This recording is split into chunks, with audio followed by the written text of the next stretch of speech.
देहबुद्धीचा त्याग करावा.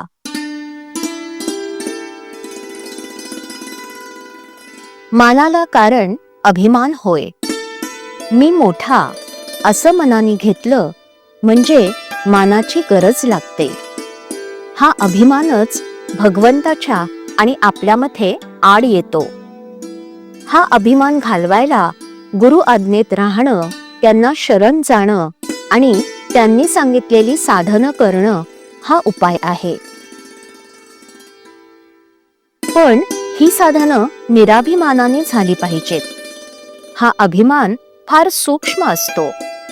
मी गुरु आज्ञेत राहतो, त्यांनी सांगितलेली साधनं करतो, आता माझा अभिमान गेला, हे म्हणणं सुद्धा अभिमानाचेच बोलणे होय. खरं पाहता अभिमान बाळगण्यासारखं आपल्याजवळ आहे तरी काय? शक्ती की पैसा की कीर्ती? जगात आपल्यापेक्षा कितीतरी लोक मोठे आहेत, पण मौज अशी आहे की भिक्षा मागणाऱ्याला सुद्धा मोठा अभिमान असतो.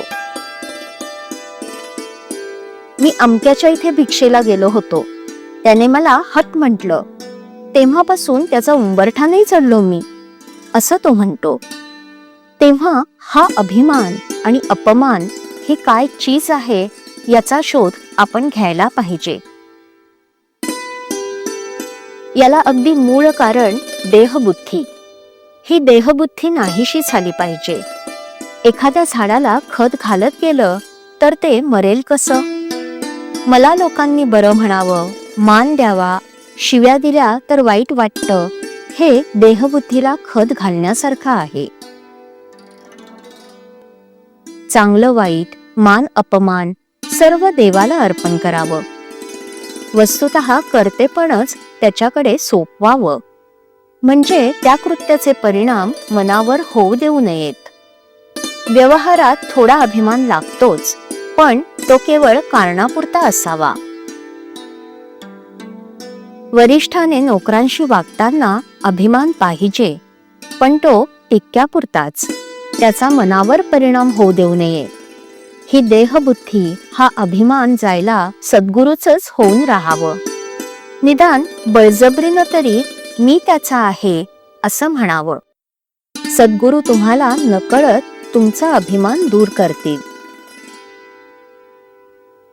परमार्थात संतांचंच ऐकण्यात महत्व आहे. तिथं आईबापाचं का ऐकू नये? तर ज्याचं मन त्याच्या ताब्यात आहे, ज्याचं मन स्थिर झालं आहे किंवा ज्याचं मन नेहमी भगवंतापाशी आहे, अशाचंच ऐकण्यात विशेष आहे. आपल्या देहबुद्धीची तऱ्हा मोठी विलक्षण असते. सगुणोपासना आपल्या सवयीच्या आड येते म्हणून मनुष्य ती करत नाही. फारच सोपं म्हणून तो भगवंताचं नाम घेत नाही, आणि फुकट काय जेवायला घालायचं म्हणून तो अन्नदान करत नाही. असा मनुष्य फुकटच जायचा. देहबुद्धीला ताळ्यावर आणण्यासाठी संतांच्या ग्रंथांच्या वाचनाची गरज आहे. पहाट झाली की थोडा उजेड, थोडा अंधार असतो, त्याप्रमाणे सध्या आपली स्थिती आहे. देहबुद्धीच्या अंधारात भगवंताच्या स्मरणाचा किंचित उजेड आहे. हा देहबुद्धीचा अंधकार जाऊन पूर्ण प्रकाश दिसायला भगवंताच्या अनुसंधानासारखा दुसरा कोणता उपाय असणार? श्रीराम.